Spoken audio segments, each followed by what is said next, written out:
Hello everybody, and welcome to the third talk on new perspectives in Hermitian K-theory, given as part of the virtual seminar New Perspectives on K and L Theory. Let me start with a bit of recollections. So recall that a Poincaré infinity category is a stable infinity category C equipped with a quadratic functor koppa from C up to spectra satisfying a suitable non-degeneracy condition, which implies in particular the existence of a duality d koppa from C up to C. In this case, we also say that koppa is a Poincaré structure on C. Given a ring R and an invertible model with involution M over R, there are several interesting Poincaré structures that we can consider on the perfect derived category dPr of R. So this is the stable infinity category of perfect complexes over R. The extreme one, koppa Qm and koppa Sm, are the homotopy quadratic and homotopy symmetric structures, respectively. They encode homotopy coherent variants of the notions of quadratic and symmetric forms, respectively.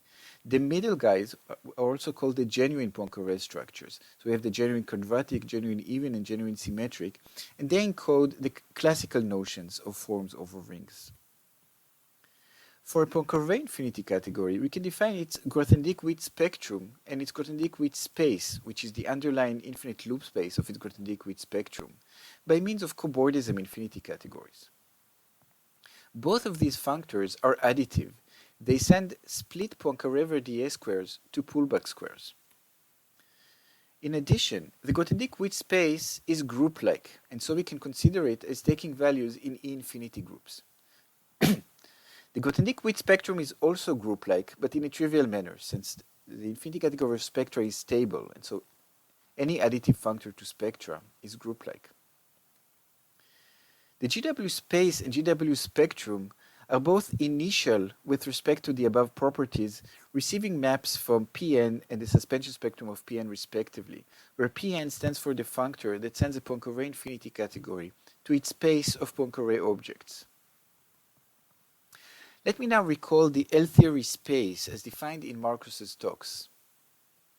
So for Poincaré infinity category C koppa, we define rho n C koppa to be the Poincaré infinity category, whose underlying stable infinity category is the infinity category of diagrams from the opposite of the poset of non-empty subsets of the set 0 to n to C, with the quadratic functor that sends a diagram as such to the limit of the diagram in spectra obtained by post-composing with koppa.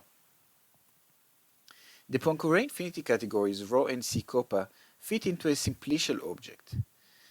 Given any functor f from cat P to E, where E is any category, any infinity category that admits geometric realizations, we can define rho f, which will be again a functor from cat P to E, by sending, so rho f will be the functor that sends C koppa to the geometric realization of the simplicial object obtained by applying f to the simplicial object we have from the rho construction. And when we do this construction to the functor Pn that sends a Poincaré infinity category to the space of Poincaré objects, we get the L space functor. So this definition was given in this language in the setting of Poincaré infinity categories by Lurie, but based on the classical definition and the work of Wranitzky. Let me summarize a few key properties. So the L-theory space is a group-like Verdier localizing functor from cat P to spaces. So it's not just additive, it's furthermore Verdier localizing, which means that it sends all Poincaré-Verdier squares to pullback squares in spaces. For non-negative ends, we have a natural isomorphism between the homotopy groups of the L space of C koppa and the L groups of C koppa as we defined in previous talks. So this isomorphism is proven in Marcus's talks. Now, let me go back for a second. This construction that takes a functor f to rho of f, note that there is a natural map from f to rho f, and that's the map that is induced by the natural map from the zero object to the geometric realization.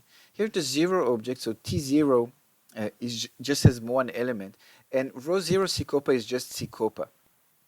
So there is a natural map from f C koppa to this geometric realization, and hence a natural transformation from f to rho f. In the case where f is Pn. The rho of Pn is the L theory spectrum, and we obtain this natural map from Pn to L. Since L is in particular group-like and additive, the universal property of the GW space means that this map factors through a unique map from the GW space. And this map that here was invoked by universal property can also be constructed in a very explicit manner as follows. So for n in delta, consider the following map relating the following two posets. So we have the poset, the inverse poset of partially ordered sets, the one that is used to define the row construction. And on the other hand, we have the poset which is the twisted arrow category of the poset n. Here the elements are the non-empty subsets. Here the elements are pairs ij with I smaller or equal to j. And there is a natural map between these two posets, and it's the map that sends a non-empty subset to its minimal element and then smaller or equal to its maximal element. So if we consider the elements in the twisted arrow category as, we think of them as segments inside n, indicated by the minimal and maximal element of that segment, then this map sends a set to the segment that it spans. And restriction induces a Hermitian functor from the Q construction to the row construction. So on the underlying stable infinity categories, this is just given by restriction along this map of posets. But when we restrict the diagram, there is a naturally induced map on limits.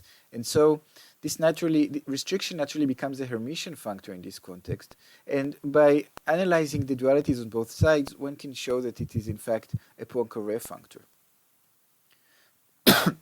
And this map is an equivalence for n equals 0 and n equals 1. So for n equals 0, both sides are Sicopa. For n equals 1, both sides are span diagrams, with Poincaré objects being cobordisms. But for n equals 2, they are a bit different. So on the side of Q2, a general element looks like this. So it describes two composable spans and a choice of their composition obtained by realizing the fibre product. This is sent to the following diagram indexed by the non-empty subsets of 0, 1, 2.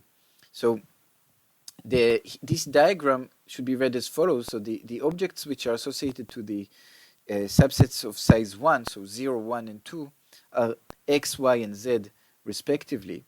The sets of size 2, so 0, 1, 1, 2, and 0, 2, are sent to the objects v, w, and this fibre product. And the full set 0, 1, 2 is sent to this object. And we see that indeed here we have an equality, because here this is a diagram restricted from the twisted arrow category of 2 along this functor. So an inclusion of two sets which have the same minimal and maximal elements will go to an equality when we restrict the diagram from the twisted arrow category. And so here we have an equality because this is the object associated to the set 0, 1, 2, and here it's the set 0, 2, and they have the same minimal and maximal elements.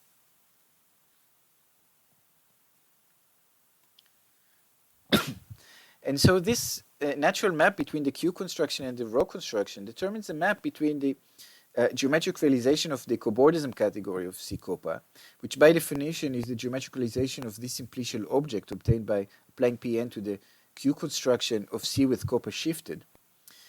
We have the natural map from the Q construction to the row construction, so we get a map to the simplicial object obtained by taking Poincaré objects on the row construction with Q shifted. And when we geometrically realize this, we get by definition the L theory space of C with Copa shifted. So this is not exactly GW and this is not exactly L. So GW is by definition the loop on the geometric realization of the cobordism category. So this map will induce a map from the GW space to loop of the L theory space of Q shifted. And then here we have the boundary map, which is associated to the metabolic sequence. So we have the metabolic sequence is a split Poincaré-Verdier sequence, and L sends this sequence to an exact sequence of spectra. And to this exact sequence of spectra, there is a boundary map relating the loop, or if one wants, one can shift the metabolic, the exact sequence in spectra obtained by applying L to the metabolic sequence, and the map that we get there is the map that we use here. to complete this, to obtain a map from the GW space to the L-theory space. Now, a fundamental property of the L-theory space is that it is Bordism invariant. What does that mean? So in order to define this notion in the present setting, we use the fact that Poincaré infinity categories, the category of Poincaré infinity categories is enriched over itself. For every two Poincaré infinity categories, there is a mapping Poincaré infinity category between them. How it is defined? So let's first consider just the case of hermitian infinity categories. So given two hermitian infinity categories, C copa and D phi, the mapping hermitian infinity category between them has as underlying infinity category just the stable infinity category of exact functors from C to D, with the Hermitian structure or quadratic functor that sends an exact functor f to the spectrum of natural transformations from copa to the restriction of phi along f. And Hermitian objects in this Hermitian infinity category are correspond essentially by definition to Hermitian functors from C copa to D phi. Since Hermitian functors are exactly functors on the underlying stable infinity categories equipped with another natural transformation of this kind, whereas Hermitian objects would be an object here, so an exact functor, and a point in this spectrum, so a map from the sphere spectrum to this spectrum, which again is a natural transformation from copa to the restriction of phi along f. And one can then show that if C copa and D phi are both Poincaré, then this internal functor category is also Poincaré. And furthermore, the Poincaré objects in this functor category correspond exactly to Poincaré functors from C copa to D phi. And using these internal functor categories, we can make sense of what it means to have a cobordism between two functors, since we can interpret Poincaré functors as Poincaré objects with respect to a certain functor Poincaré category, and we know the notion of a cobordism between two Poincaré objects. So when applied in the case of the internal functor categories, it gives a notion of a cobordism between two Poincaré functors. And so we can say that two Poincaré functors are cobordant if there is a cobordism between them. And like any equivalence relation on morphisms, it leads to a certain notion of equivalence, where we say that a Poincaré functor is a Bordism equivalent if there exists a Poincaré functor in the other direction, such that both composites are cobordant to their respective identities. And an example of a Bordism equivalence between Poincaré infinity categories is obtained whenever we have a Poincaré infinity category and an isotropic subcategory in C. So this we defined in the previous talk. And in this case, one has an associated homology Poincaré infinity category, which we denote like this, and it comes with an induced Poincaré functor to C copa. And this Poincaré functor is always a Bordism equivalence. And we now say that a functor from cat P to any infinity category E is called Bordism invariant if it sends Bordism equivalences to equivalences. And for group-like additive functors, Bordism invariance can be described via several equivalent characterizations. We have the following lemma. So for a functor f from cat P to E, which is group-like and additive, the following are equivalent. 1, f is Bordism invariant. 2, f vanishes on metabolic Poincaré infinity categories, i.e. those which admit a Lagrangian. And 3, f vanishes on the hyperbolic Poincaré category associated to C for any stable infinity category C. And the proof of this lemma is to first note that the implication from 1 to 3 actually does not require any assumptions on f. It does not require that f is group-like and additive. It is simply saying that, so if f is Bordism invariant, why does it vanish on metabolic Poincaré infinity categories? Because metabolic Poincaré infinity categories are those which admit Lagrangian subcategories. And Lagrangian subcategories are isotropic subcategories whose homology is trivial. So if you go back to the example that we had here in the previous slide, any inclusion of a homology of any isotropic subcategory is a Bordism equivalence. In particular, if A is a Lagrangian, so its homology vanishes, then we have a Bordism equivalence from 0. So in particular, any metabolic Poincaré infinity category is Bordism equivalent to 0. And so any Bordism invariant functor will indeed vanish on metabolic Poincaré infinity categories. And 2 implies 3 because hype C is in particular an example of a metabolic Poincaré infinity category. So these implications do not require any conditions on F. And then this implication from 3 to 1 requires that F be group-like and additive. And it uses the isotropic decomposition theorem. And now L, the L space functor, is both group-like and Verdier localizing.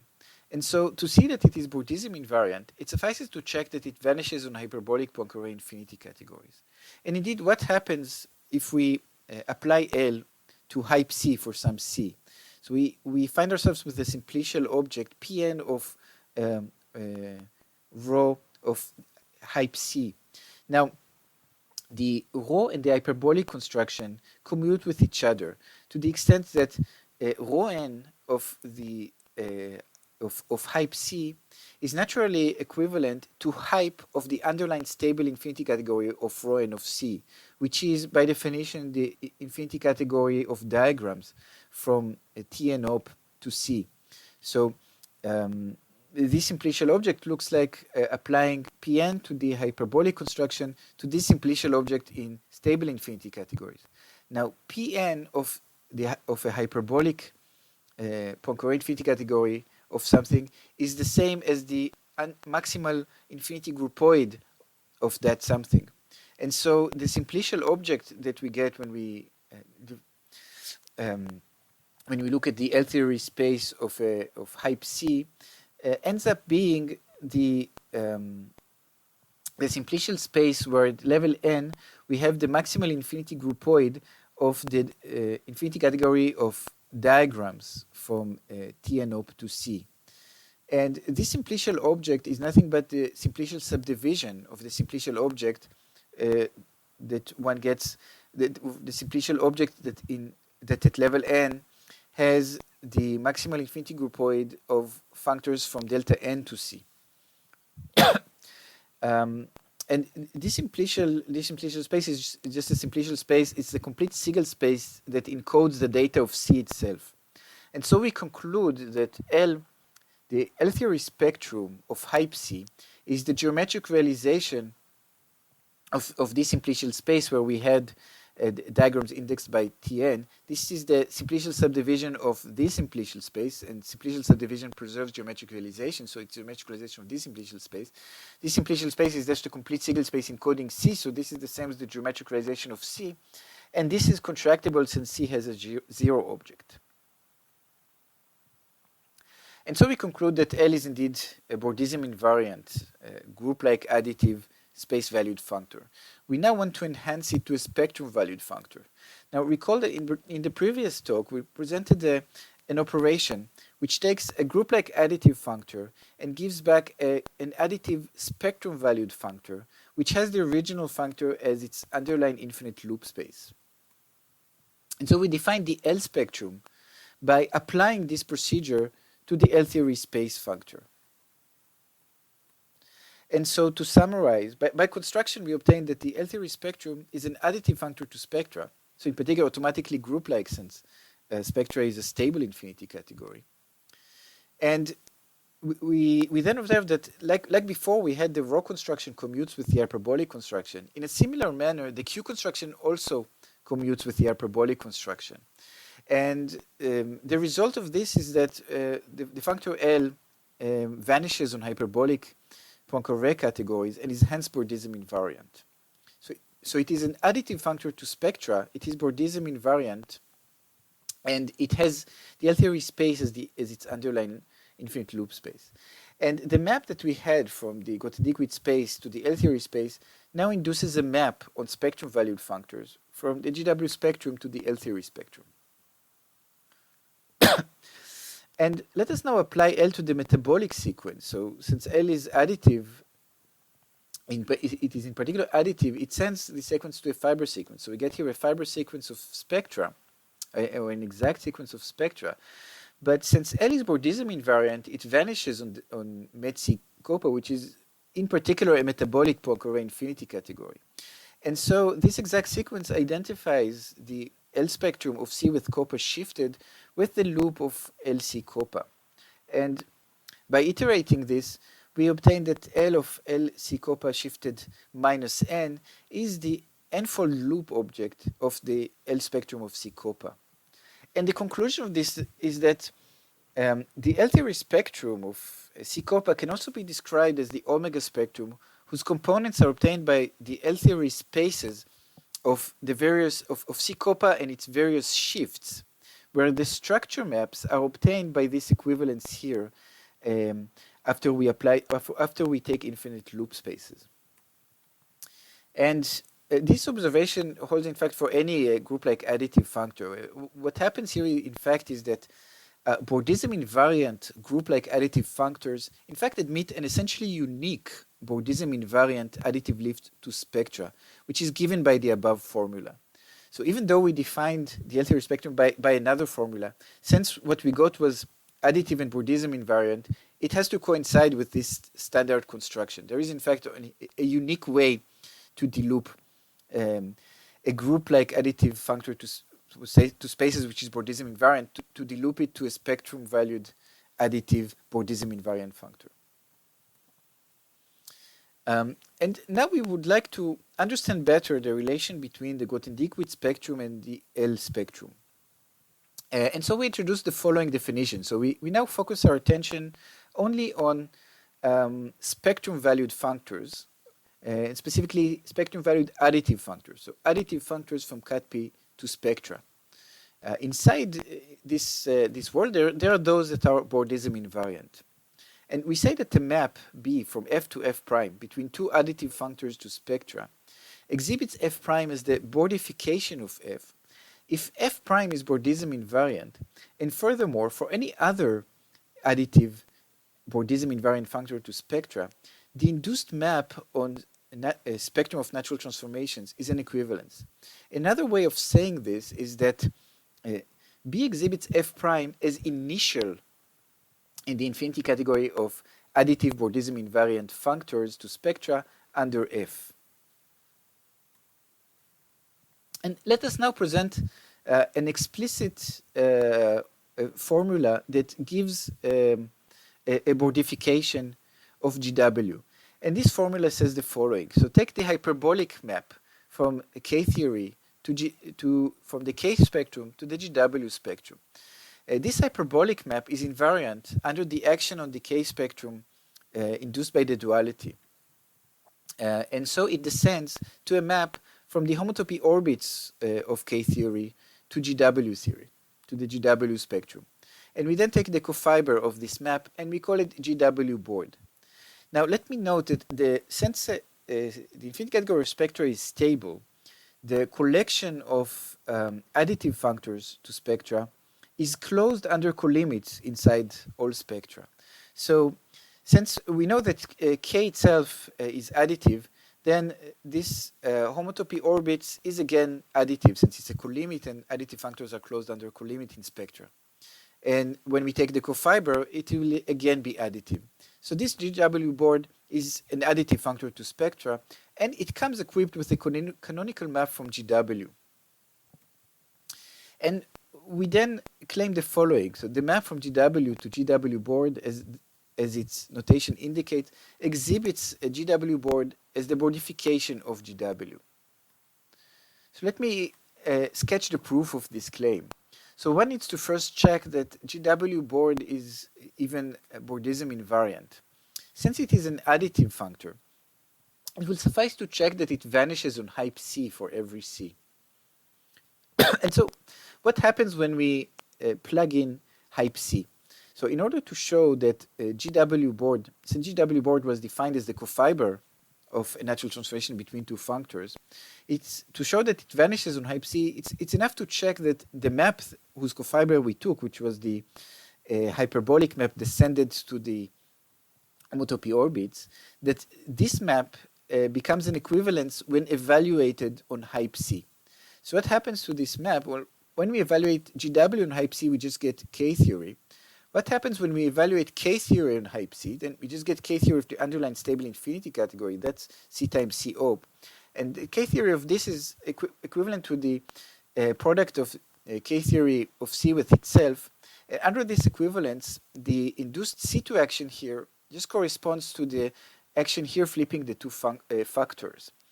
And so this spectrum with C2 action is an induced C2 spectrum. And so the homotopy orbits of this guy are canonically equivalent to K of C itself. And unwinding the definition, one sees that it is in fact this map that gives the equivalence.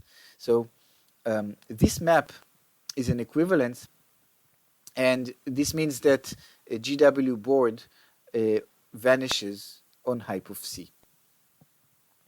And so we now need to check that, so we know that GW board is Bordism invariant. We now need to check that this map from GW to GW board induces an equivalence on mapping spectra into every additive Bordism invariant functor G.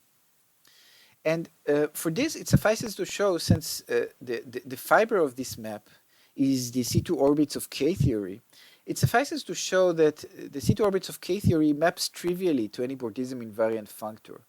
But for this, it will also suffice to show the same property for K, since the mapping spectrum out of C2 orbits of something is the C2 fixed points of the mapping spectrum from the original something. So if K maps trivially to G, then K C2 orbits also maps trivially to G. We now invoke the following fact, which we prove when we analyze the general structural properties of cut P. And that is the following fact. So, so the hyperbolic construction, so a priori, this is a construction that takes a stable infinity category and gives a Poincaré infinity category. And what we prove is that this functor from stable infinity categories to Poincaré infinity categories is in fact both left and right adjoint to the forgetful functor from Poincaré infinity categories to stable infinity categories. And so if we compose hype and the forgetful functor, which is what is indicated here, we take the functor that sends C copa to hype of C. So this is the composition of the forgetful functor that forgets copa and the hyperbolic functor from stable infinity categories to Poincaré infinity categories. Then since hype is both left and right adjoint to the forgetful functor, when we compose it with the forgetful functor, we obtain something from cut P to itself. We obtain a functor that is both left and right adjoint to itself. And this means that maps, or natural transformations, from K, which is the same as precomposing GW with this functor, is the same to mapping spectra to G is the same as the spectrum of maps from GW to the precomposition of G with hype. But this vanishes because of the assumption that G is Bordism invariant. And so we have proven this lemma. So we know that a GW board gives a Bordification of GW. This is, however, not such a useful statement. There is not much that one can do with GW board. And what we would really like to understand is what is the relation of all this to L theory. And so we aim to prove the following. So we claim that GW board is in fact actually equivalent to the L theory spectrum. And this statement gives us two birds with one stone. On the one hand, it gives us universal characterization of the L spectrum as the Bordification of the GW spectrum. But at the same time, it also places L in an exact sequence involving GW and the homotopy orbits of K theory. And this exact sequence plays a major role in our perspective. And in order to prove this identification of GW board with L, we proceed in several steps. So first, we claim that L is naturally equivalent to what one obtains if one applies the row construction to GW. So precomposing with the various components of the row construction and then realizing the simplicial object obtained. Note, however, that we defined L differently. We defined it by applying another construction, the looping via the spectral cobordism construction that deloops additive functors to spectral valued functors. We apply that construction to the L theory space. However, one can relate between these two different constructions in the end get related by observing that there is a natural commutativity between the rho construction and the Q construction. So rho and M applied after QM is naturally equivalent to QM applied after rho N. And if one elaborates on this argument, one obtains a natural identification between L as we defined it and the rho construction applied to GW. And furthermore, under this identification, the map that we have constructed from GW to L is none other than the map from GW to rho GW, induced by the map from the zeroth object in the simplicial object to its geometric realization. The second step is to show that if we take an additive Bordism invariant functor to spectra and we hit it with the rho construction, then the map from G to rho G is an equivalence. In other words, rho does not change Bordism invariant functors. And this follows from the fact that each simplicial structure map in the rho construction is in fact a Bordism equivalence. And so if we now take the rho construction applied to a particular Poincaré infinity category and hit it with a Bordism invariant functor G, then it will send all the simplicial structure maps to equivalences, and we will get an essentially constant simplicial object whose geometric realization is then naturally equivalent to its zeroth object or to its zeroth spectrum. And the third step here is we show that rho applied to the K-theory spectrum functor is 0. And this holds for a similar argument that they had before about the commutativity of the rho construction and the hyperbolic construction. And this shows that if we take what the rho construction gives to K and we plug in a particular stable infinity category C, then this is the same as applying the rho construction to GW and then applying it to hype of C. But rho of GW, we know that it's L, so it's L of hype of C. And this is 0 since L is Bordism invariant. And after these three steps, or assuming these three steps, I can now sketch to you the proof that GW board is equivalent to L. And the proof proceeds as follows. So we consider this exact sequence of additive functors involving the C2 orbits of K, GW, and GW board. So this is basically the exact sequence the defining exact sequence of GW board. And we hit it with the rho construction, using also the natural transformation to the rho construction obtained from the natural map from the zeroth object to the geometric realization. And so we obtain the following commutative diagram where the top row is this row, so it's an exact sequence of additive functors. The rho construction preserves all colimits, so it just involves precomposing with the rho construction and taking geometric realization, so all this commutes with colimit. So in particular, it commutes with exact sequences, and so this sequence is exact as well. So we have here a diagram with both rows exact sequences, and we also indicate that this here row of orbits is the same as orbits of the rho construction, again, since the rho construction preserves colimits. And then we proceed to invoke the three steps that I indicated in the previous slide. So first, we invoke the fact that, okay, so first we had the fact that we identified that we write here L. So this was the first step to identify L with rho, the rho construction applied to GW. Second step said that rho says rho does not change Bordism invariant functor. So GW board is Bordism invariant, and hence this map from GW board to rho GW board is an equivalence by the second step in the previous slide. And then the third step says that rho sends the K-theory spectrum functor to 0. So what we have here is 0. But since this bottom sequence is exact, if we know that its the left object here is zero, then we can deduce that this arrow is an equivalence as well. And so we get an equivalence from L to rho GW board, and also an equivalence from GW board to rho GW board. And so we have an equivalence between these two guys. Furthermore, since these two equivalences conveniently participate in this commutative square, this also tells us that it's not just that we have an identification of L with GW board.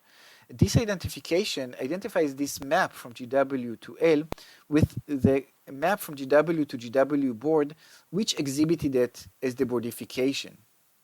And so we deduce a universal property for L theory. So we deduce the following corollary, that the natural transformation from GW to L exhibits L as the Bordification of GW, so as the initial Bordism invariant additive functor under GW.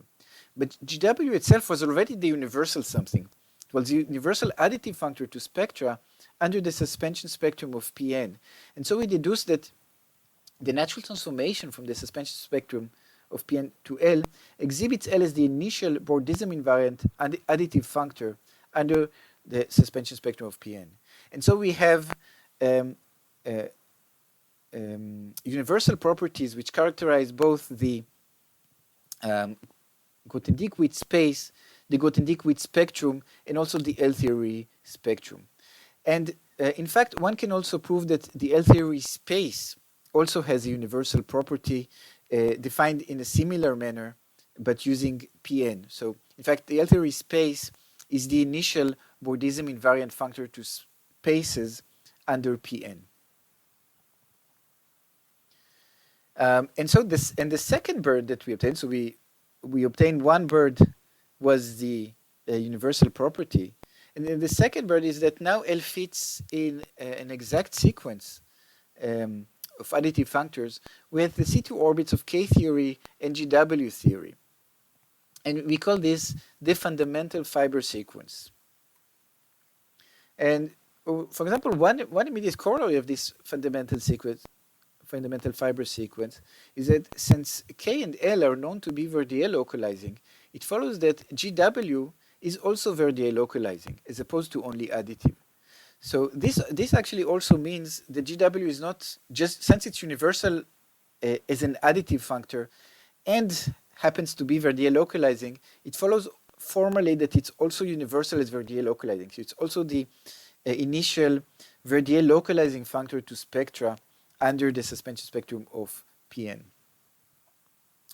And second thing is that if we now plug in a specific Poincaré infinity category C copa, and we take the long exact sequence induced by this exact sequence of spectra on homotopy groups, then we get a long exact sequence involving the Grothendieck-Witt groups of C copa, the L groups of C copa, and the homotopy groups of the homotopy orbits of the K theory spectrum of C.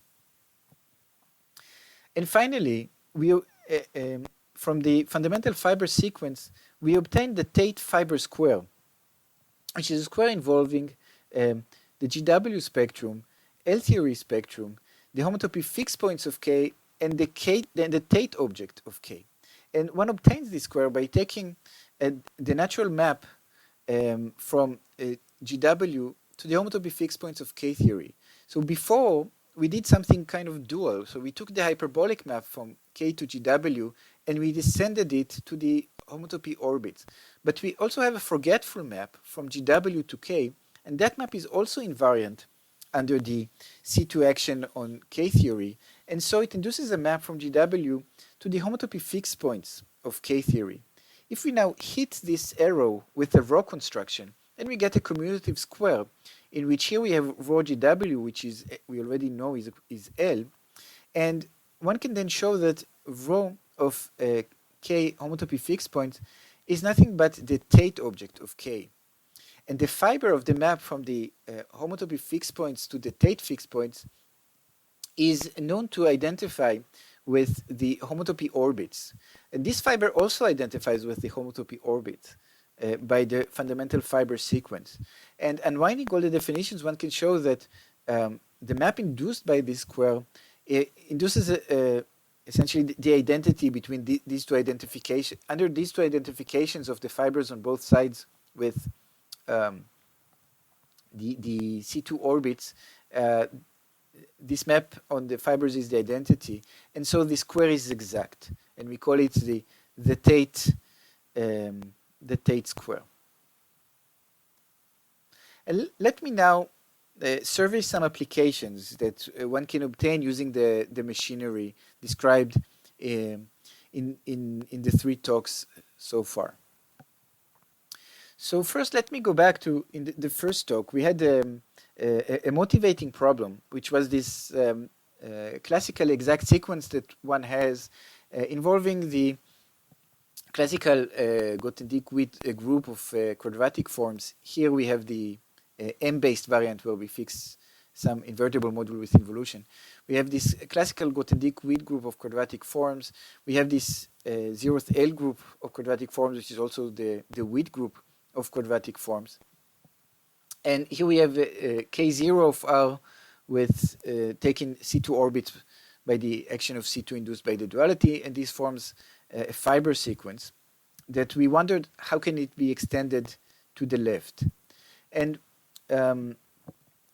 first consider the case when 2 is invertible in R. So first, in this case, the quadratic symmetric and all the genuine structures that we described on the perfect derived category of R, they all coincide. Let's just call them Coppa M.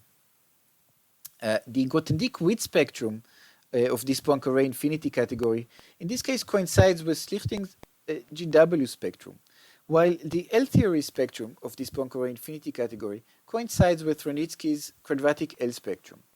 If we now take the long exact sequence that we had in the previous slide, it comes from the fundamental fiber sequence, the long exact sequence in relating GW groups, L groups, and homotopy groups of orbits on K-theory, in the particular case of this Poincaré infinity category, we then get a long exact sequence extending whose tail at 0, in fact it also extends to negative degrees, but around 0 looks like this. So it extends this exact sequence.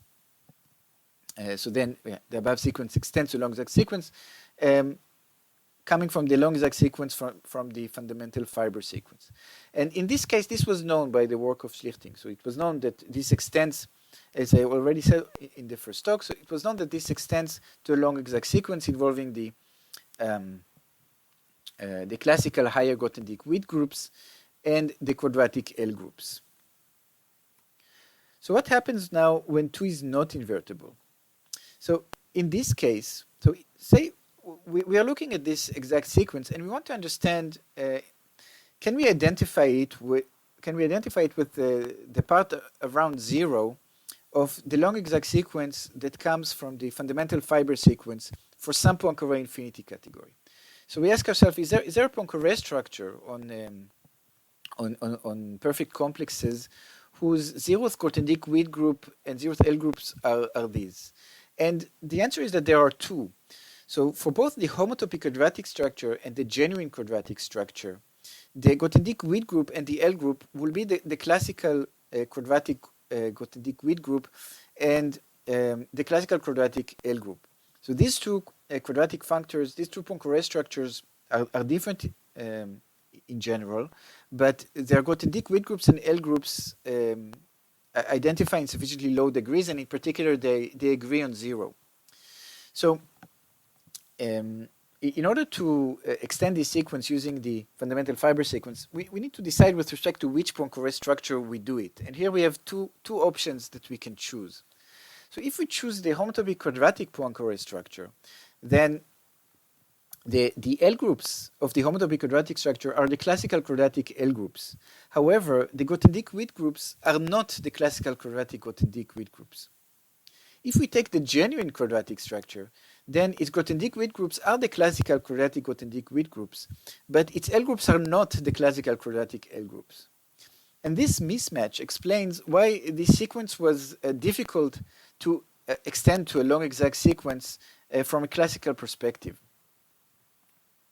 So let's choose the genuine one and see what we get here. So here the Grothendieck-Witt groups that we get are the classical Grothendieck-Witt groups, but what are the L groups? What are the L groups of the genuine structure? In order to understand them, so the first step, one proves that there are natural equivalences of Poincaré infinity categories involving the Poincaré infinity categories with the genuine quadratic, genuine even, and genuine symmetric structures, where to pass from the quadratic to the even, we need to shift by 2, and then and twist the module by a sign, and then from even to the symmetric, again shift by 2 and retwist by a sign, so go back to M. Although note, these equivalences are not the identity on the underlying stable infinity categories. These are not the same quadratic functor. Instead, these equivalences are obtained by the suspension functor on the underlying stable infinity categories. And since L is Bordism invariant, we get that the genuine quadratic L spectrum is naturally equivalent to the twofold suspension of the genuine even L spectrum with M twisted, and is also equivalent to the fourfold shift of the genuine symmetric L spectrum of Rm. And passing to homotopy groups, we get that the genuine quadratic L groups are the same as the genuine even L groups with M twisted, and are the same as the genuine symmetric L groups of Rm, but with a reindexing which shifts by 2 each time. The conclusion is, however, that in order to understand these groups and to obtain a complete description of all the genuine quadratic L groups, it suffices to obtain a description of the genuine symmetric L groups for both M and minus M. And so we have the following comparison statement. So for non-negative n, the genuine symmetric L groups are naturally isomorphic to Wranitzky's symmetric L groups of short complexes. So this is the original variant of symmetric L groups defined by Wranitzky. They are not four-periodic in general. And Wranitzky later defined another variant, a four-periodic variant of symmetric L theory, which turned out to be more useful in the applications that he had in mind.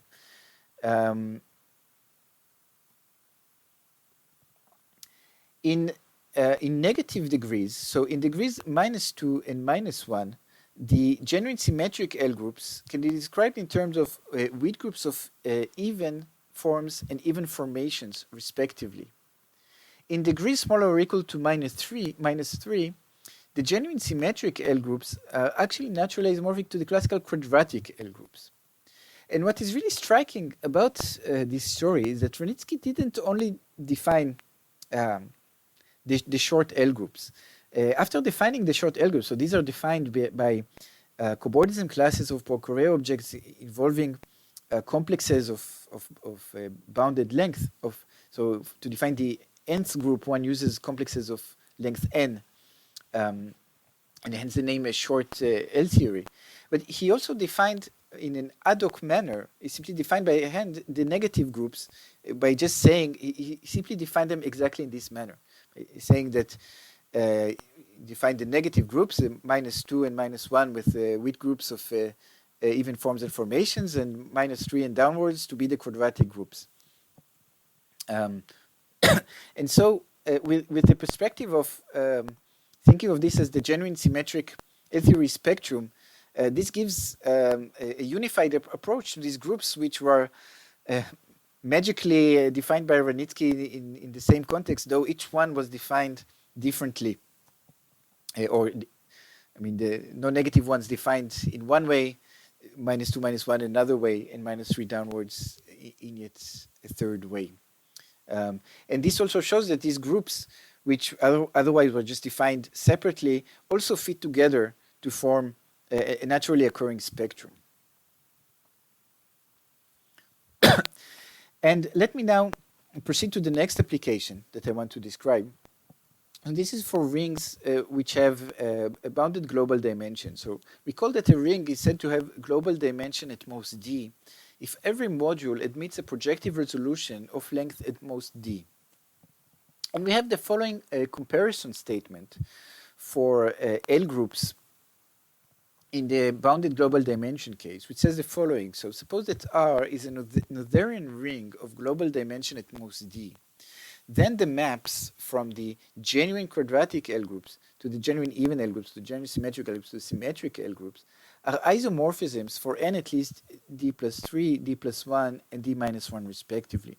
So this map becomes an isomorphism first, starting from degree d minus 1. At degree d plus 1, this becomes an isomorphism as well. And finally, at degree d plus 3, this becomes an isomorphism. And in fact, each of these maps, just before it becomes an isomorphism, is also injective, 1 degree before. And using the fundamental fibre sequence and the long exact sequence on relating Grothendieck-Witt groups and L groups deduced from it, one can deduce the following identical comparison range for GW groups. So one obtains that if instead of L groups we consider GW with exactly the same degrees, then when n is d minus 1 upwards, this map becomes an isomorphism. At d plus 1 and upwards, this map from the genuine even to the genuine symmetric becomes an isomorphism. And from d plus 1 upwards, the map from the genuine quadratic GW to the genuine even GW becomes an isomorphism as well. And let me point out that even though this is the homotopy symmetric variant, essentially it's a new invariant of rings, so there isn't really something to compare it classically. These three guys do compare to the classical GW groups. So this is the classical quadratic GW group, this is a classical even, it's a classical symmetric. And in the context of L groups, such comparison statements of this kind were known by the work of Wranitzky. So Wranitzky proved specifically the comparison between the genuine symmetric and the symmetric, which for him were the L groups of short complexes and the 4 periodic symmetric L groups. And he wanted to understand when the comparison map between them is an isomorphism, and he proved that when the global dimension is at most d, this map becomes an isomorphism for n at most 2 times d minus 1. So here we obtain a little bit improved comparison range. So we show that it compares starting from d minus 1 and not from 2 times d minus 1. And we also have examples that show that this comparison range is optimal. So underneath this, one can construct examples where either of these maps stop being an isomorphism. By contrast, in the context of the GW groups, there wasn't any known statement, as far as we know in the literature, that compares 2 flavors of Grothendieck-Witt groups, for example, quadratic to even or quadratic to symmetric or even to symmetric, starting from a certain degree as a function of the global dimension. So as far as we know, these type of statements are completely new. And this is really thanks to the fundamental fibre sequence, which allows to deduce statements from L theory, which are proven essentially using machinery of algebraic surgery, as Marcus describes in his talk, and to deduce from this statement about Grothendieck-Witt. So this is really the powerful thing that the fundamental fibre sequence gives in terms of information about GW, which was not available before except when 2 is invertible. And let me now proceed to another application. So let us now focus our attention on the case when R is a Dedekind domain. So in particular, a commutative ring, which is a Dedekind ring, with a fraction field K, and fix a set S of prime ideals. And we can then consider the localization of R away from this set of prime ideals. So this ring can be realized as a subring of the fraction field K, consisting of those elements A divided by B, formal division of A by B, where B is a unit away from S, or otherwise put, every prime ideal which contains B belongs to S. So this is the localization of R away from S. It's a subring of K. And fix a line bundle over R with an R linear involution. So this will play the role of the module with involution in which we will take our forms. And the first claim is that this localization functor, so which is induced by tensoring with RS. So first, this operation determines the statement already is that it determines a Poincaré functor from the symmetric Poincaré infinity category associated to R and M to the corresponding symmetric Poincaré structure on the localized ring. And that furthermore, this Poincaré structure is a Poincaré-Verdier projection. It hence extends to a Poincaré-Verdier sequence where we put here the fiber. So here,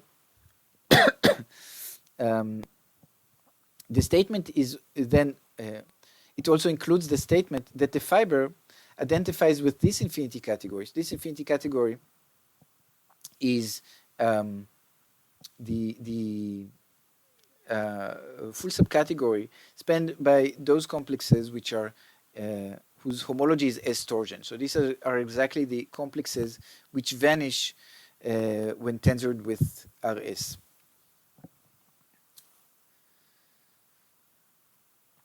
And given a Poincaré-Verdier sequence like this, so since we know now that so L is Verdier localizing, not just additive, and now we know that also GW is Verdier localizing and not just additive. And it means that if we apply L or GW to this Poincaré-Verdier sequence, we'll get a fiber sequence of spectra. But in order to really make this a useful statement, we would like to describe what we get here, the Grothendieck-Witt spectrum or the L spectrum of this guy, in more explicit terms. And this is obtained by proving the following Devissage type statement, which says the following. So this Poincaré infinity category of S torsion complexes admits a Poincaré functor from the direct sum. So this is the direct sum over all the prime ideals in S. So this little p denotes a prime ideal. For each prime ideal, we have the residue field. So we denote it Fp here. We can take its perfect derived category of this finite field, or of this field, sorry. We can specialize M at P, and we can take the associated symmetric Poincaré structure of this module for Fp. We shift it by -1. So this is a shifted symmetric structure. We take the direct sum of these Poincaré infinity categories over all the prime ideals in S, and we construct a Poincaré functor from this to the Poincaré infinity category of S torsion complexes. So this somehow so somehow the image of these are those S torsion guys which are somehow simple. And the statement is not, this Poincaré functor is not an equivalence. These two Poincaré infinity categories are different from each other. However, this Poincaré functor induces an equivalence on K theory, GW theory, and L theory spectra. So this type of statements are often called Devissage statements or Devissage type statements. And this leads to a localization sequence for a symmetric L theory and symmetric Grothendieck-Witt theory. So let me emphasize here that these are the homotopy symmetric variants everywhere. Okay, these are not the generally symmetric structures. All of them are homotopy symmetric structures.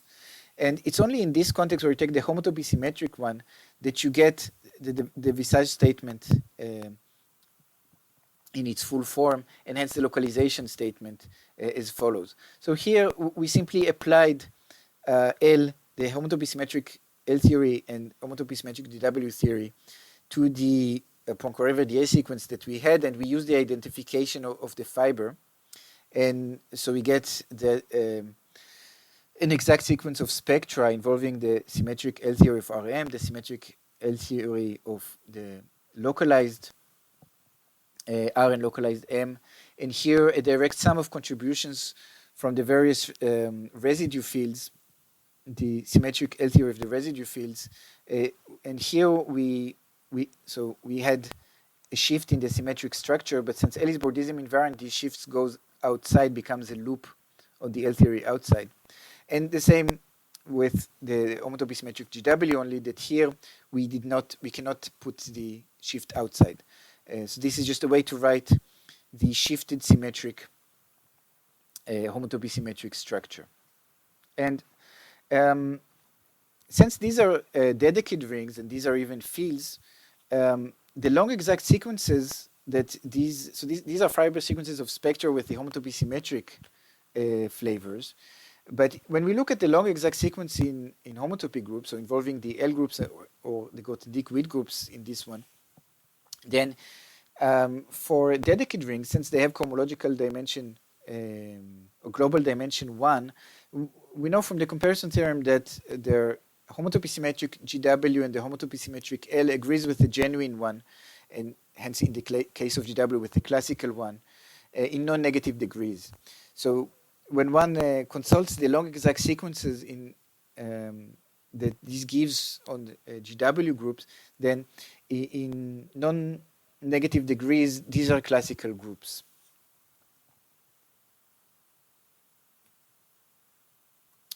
Yeah, so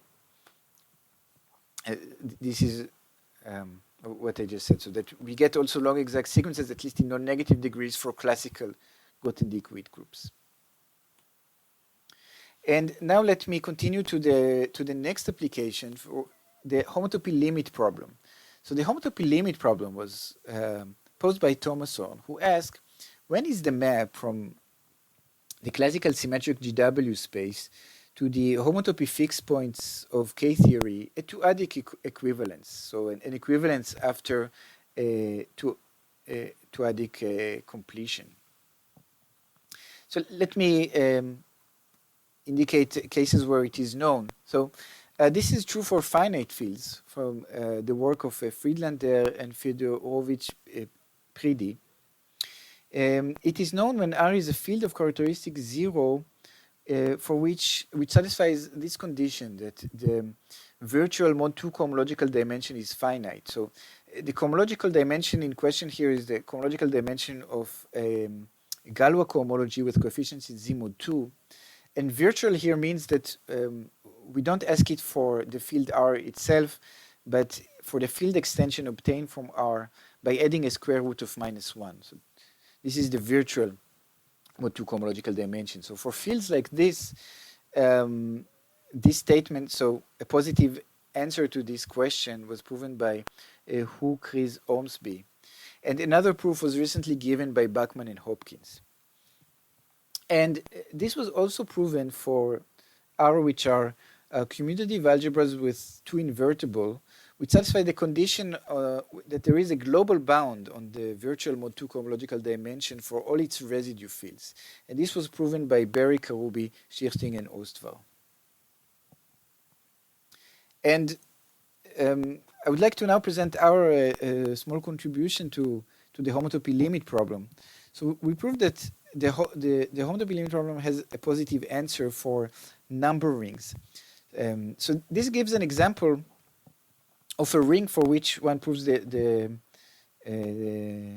homotopy limit problem, which is on one hand not a ring with two invertible, and on the other hand not a field. So for rings with two not invertible, as far as I am aware, the only cases that a positive answer was known was the case of finite fields. So finite fields of characteristic 2 are, to my knowledge, the only example of rings with two not invertible for which this was known. So here we proved it. We prove it for another ring, which is not a field, but not that complicated either. So a number ring. And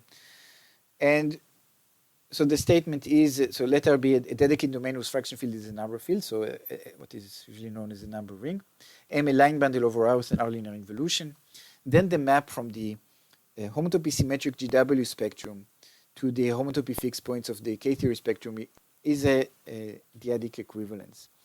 And let me note also that here it's really important to work with the homotopy symmetric version as opposed to the genuine symmetric one, at least if one wants a statement that holds on the level of spectra.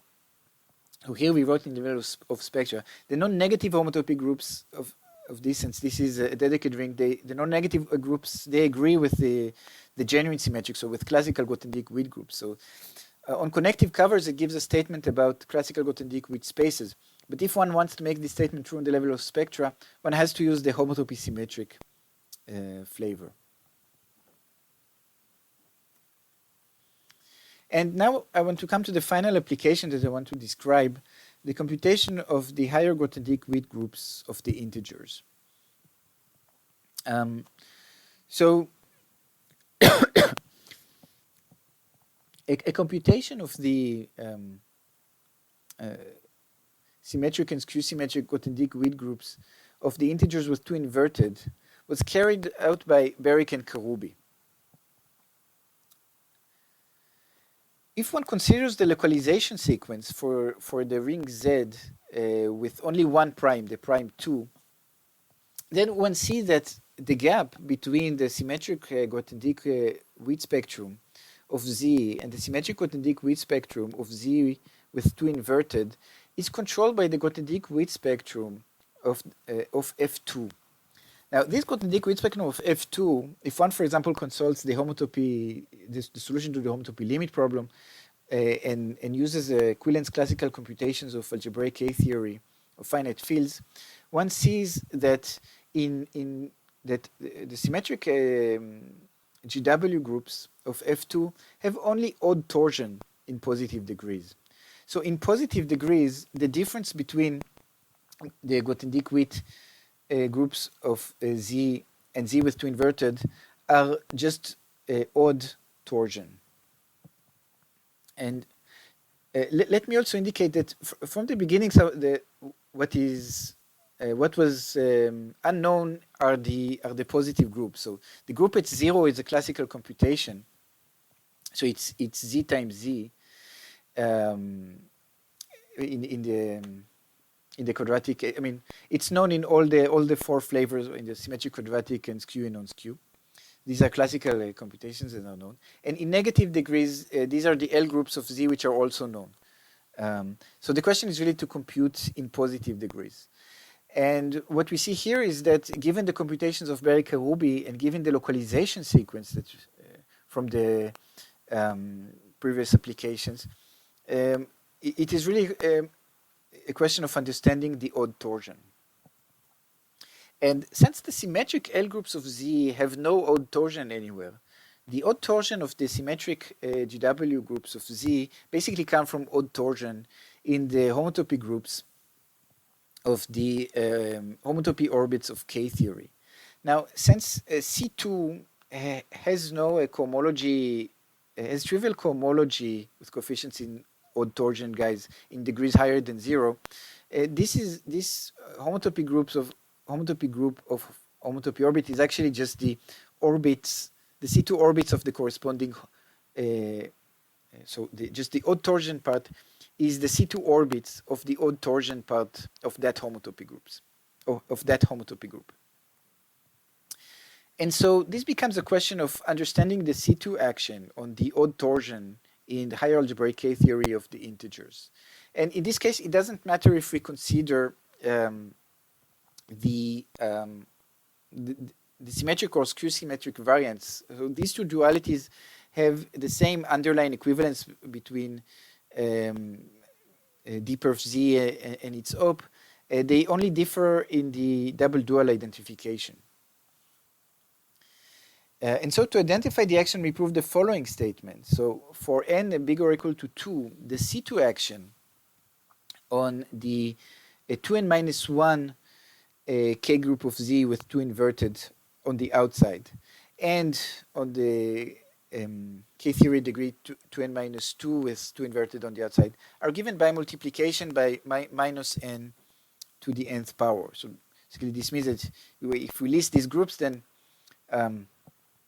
so the action of n, the action of C2 is trivial for 2 groups, then it's multiplication by minus 1 for 2 groups, then it's trivial for 2 groups, then it's multiplication by minus 1, etc.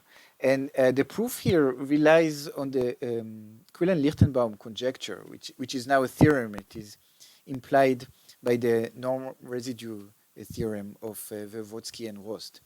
And this theorem allows one to basically describe the action on K-theory by instead describing it on étale K-theory.